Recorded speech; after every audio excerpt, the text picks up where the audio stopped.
Hi guys, and welcome to another video. I realized that you really like those type of videos when I'm ranking the songs from the same country, so I thought let's do another one again. And this time I'm gonna go with my own home country, Romania.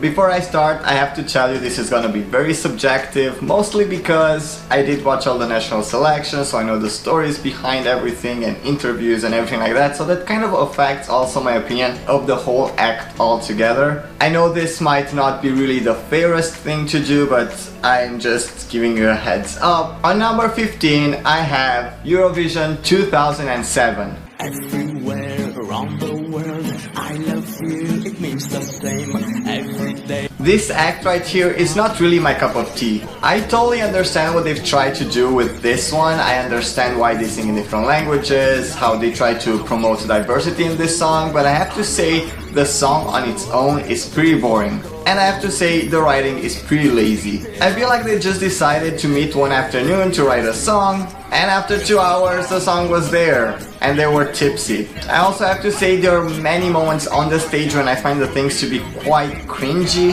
The only really funny thing that I thought happened in the song is when the Russian guy starts singing. For some reason I think he's like the best of all of them. I don't know who that guy is, I've never seen him before nor after, and just to make it clear, these guys were not actually a band. They were like different artists that somehow came together to make this thing happen.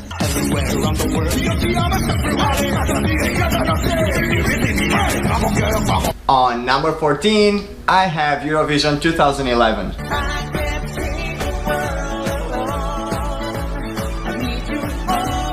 Hotel FM tried to represent Romania also in 2010 with what I consider to be a really awesome song at that point. Right now maybe I kind of changed my mind, but I was very much into it back then. They've lost that year, as you very sure you know. They've lost to Paula and Ovi, which represented Romania in the end, but they came back in 2011 with this song. I feel that in this case, the public pretty much just tried to give them back what they've lost the previous year. It's kind of like when you really try hard for an Oscar and all your good movies get passed by, but then you have this one kind of average movie and that's when you get the Oscar. I feel like this is what happened to them. The lyrics of this song seem to be written by a guy that just had some energy vodka and he's now by some fire camp toasting his marshmallows. The performance overall was okay, but nothing really stood out.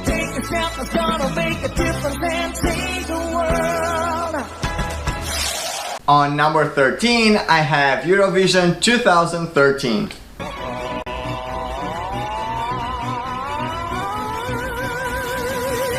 Here we go! Who doesn't remember this one? I do feel torn about this act. On one hand, I really like the song. The staging was interesting, definitely those bloody whatever those were quite interesting. But I did not like Caesar. I know, stop yelling at me. I don't mean that I didn't like his singing. It was more about his personality, and this is where I think I'm getting unfair. And I'm aware about the fact that I might be unfair to this. So just please cut me a slack, let me be unfair just on this one. Caesar was also backed up in this Eurovision that year by another TV channel, like big time. And even though in the beginning when we first got to know who Caesar was, because he wasn't that popular in Romania at that point, he seemed like a very nice, calm dude. But once he realized that he has all this support, he started acting very arrogantly. And that was a huge turnoff for me. Even after Eurovision, in some interviews, he acted like he's some sort of an opera god, and he's not. He's fine, but I've seen other guys in his genre being way better than that.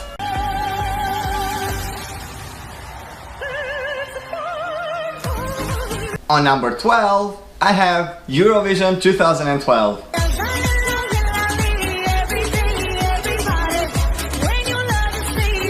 This act makes me feel very happy. I love their energy on stage, and you can see that everything was well thought out. I also know these guys from outside Eurovision world. They were pretty popular in Romania also before, and they always seem to be like in a great party mode. What I do have to say as a negative is that Elena seemed to be very uncomfortable on stage. The voice was not really the best and she seemed kind of stiff. The boys are the ones who are making this whole thing very entertaining.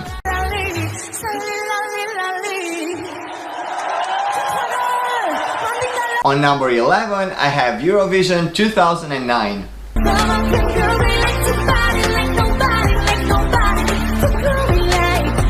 Again, when this song was picked in the national selections, I wasn't really that happy with it. I found it quite generic and it didn't give me any sort of feelings. Also, don't forget I was 19 back then. What I didn't realize was that I got so used to that because I was from Romania, so those rhythms were something that I got used to. I did not consider the fact that maybe the rest of Europe will consider this as something interesting and cool. And I do have to say that right now I like this song much better than I used to back then. Elena offered a very good performance, and in the end the result of that year's Eurovision, I think it was pretty fair for us. Thank you very much! On number 10 I have Eurovision 2014.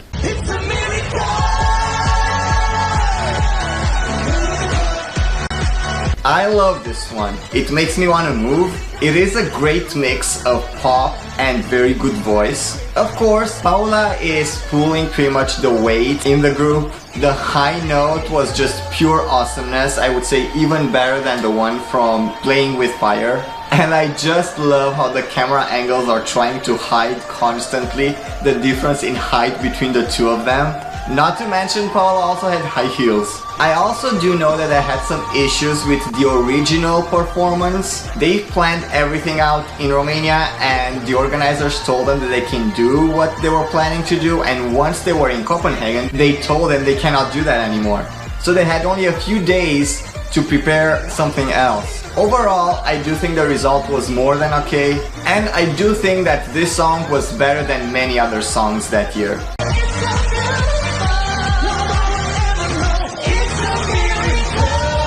On number 9 I have Eurovision 2008.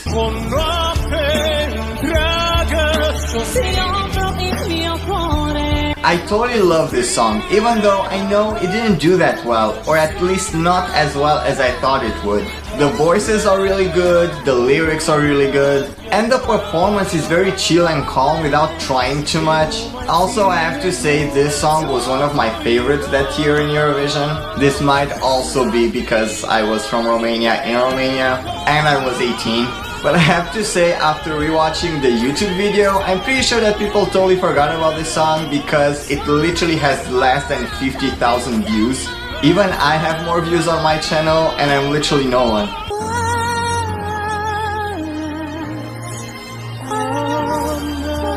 On number 8 I have Eurovision 2018.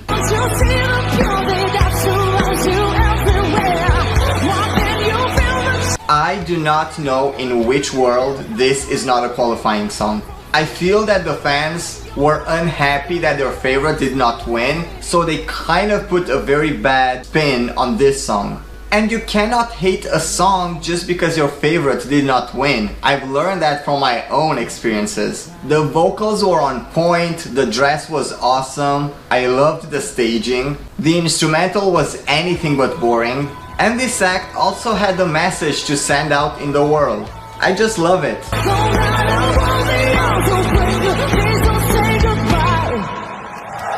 On number 7 I have Eurovision 2017.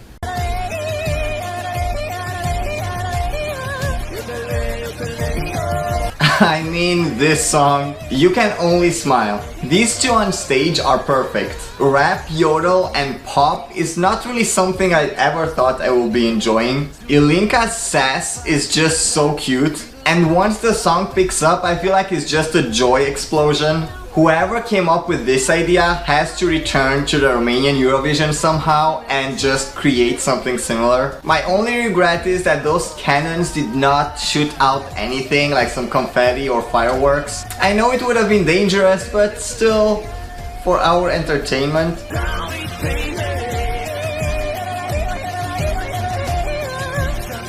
On number 6 I have Eurovision 2010.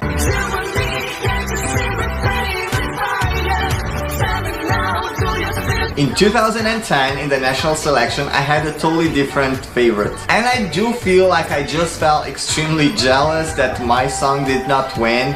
Hence why I keep saying that from my own experience, people should learn how to let go. Because you might just be missing on something quite special just because you're upset that your favorite did not win. I do enjoy these songs definitely 1,000 times more right now than I did back then. I mean, you have fire, you have LED piano, you have the voice of Paula, and you have a latex costume. This was indeed a very good act, and I only wish I wasn't that childish back then.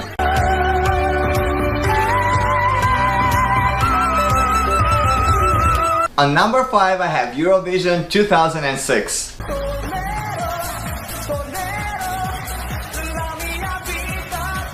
So if I started watching Eurovision in 2005, this act from 2006 is probably what made me become a big fan of the show. Obviously, being 16, I really wanted my country to win, but if my country wouldn't have won, I just wanted Lordi to win because I was very much into rock music at that point, and that just happened. So 2006 is pretty much the year that made me come back again and again. I like the moment when Mihai is hitting that high note and he's holding the note. It is pretty much the big moment of the song and it takes you by surprise. The diversity on the stage is also something really eye-catchy. They don't really wear a costume or something to make them look like they're a group of people. Everyone does their own thing. In the end, that was obviously a very good act with a very good result.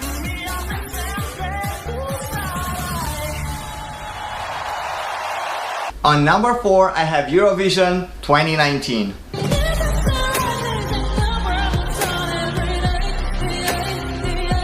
Here we go again, another act killed by the fans holding grudges. I sing along, I feel the emotion of the lyrics, the vocals were great, the whole act had a show. The reaction of the public when the first set of fires goes out, it's just awesome. The background images also tell a story of the levels of angry that you feel when someone just dumps you. And I can get it, this might not be a winner, but come on, not even a top 26? There are only 2 acts since I started watching Eurovision that actually made me angry, like furious for not qualifying. Those are On a Sunday and Blackbird. And it's not like all of the acts were so awesome and someone just had to go. In the final were really some really crappy songs that I could have lived without listening to them twice.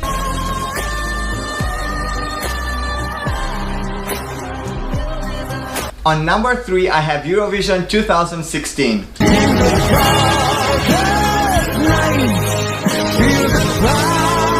I'm including this one here just because I think it's only fair. This guy worked so hard and tried so many times just in the end to be wronged by some political, financial and bad managing situations that had nothing to do with him. It's like the song was written for a moment just like that. I just love this entry. He was by far my favorite in that national selection, as he also won the televote and the jury's points. And for 2016, however hard that year was, I think he would have made my top 5. A strong message with a very good voice, and let's be honest, on the big stage of 2016, this act would have looked epic. I really wish that Ovidiu somehow would get another go, although at this point I'm pretty sure he would refuse to go through all of this all over again.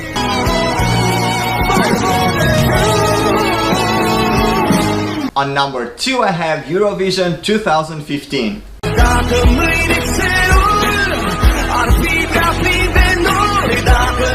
This is a really emotional song, even more so if you understand the lyrics. The message is so powerful and it hits me straight in the feelings.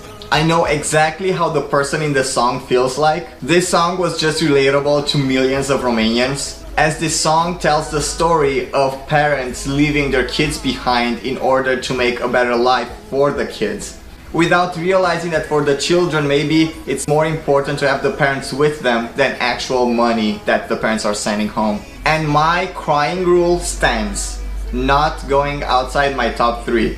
I've gotta say I would have preferred not to have the English part in it, also because Călin's accent is pretty thick, but also because in Romanian the song sounds really good. And I know I am subjective, but I do find Romanian language to be very musical. A lot more musical than other languages, for example, German. The live performance was really good, and I also want to mention the kid that was both in the video and in the background on the stage. He did a really good job.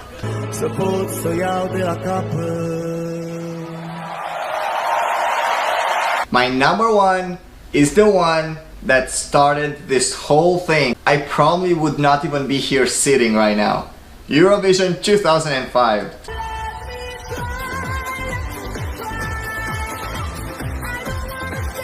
This is what made me start watch Eurovision. And it was all just a huge coincidence. Up to that point, I haven't heard of Eurovision.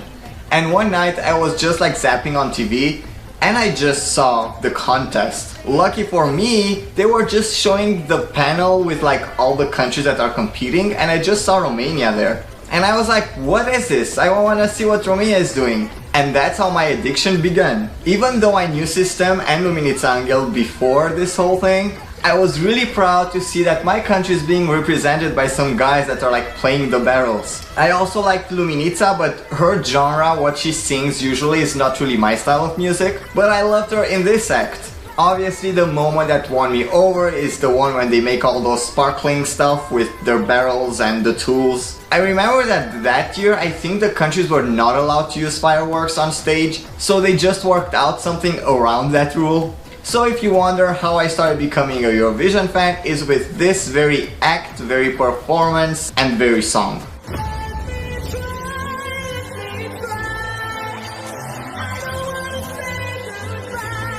So what do you guys think? I'm pretty sure you're not agreeing with my top 15, people never do, and it's normal. Like, I think it's just okay not to agree with someone else. We all have different backgrounds, we like different styles of music, but what I'm very curious to know is what act, what performance, what started you watching Eurovision? And also, what are your semi-final acts that did not qualify that made you actually angry? And I don't mean like disappointed or upset, because I had a lot more of those, but I mean like actually angry. Thank you again for watching, don't forget to like and subscribe. You can also join my Facebook group, and don't forget about our Saturday trivia night. I'm still doing that. Please stay safe, and I'm gonna see you in my next video.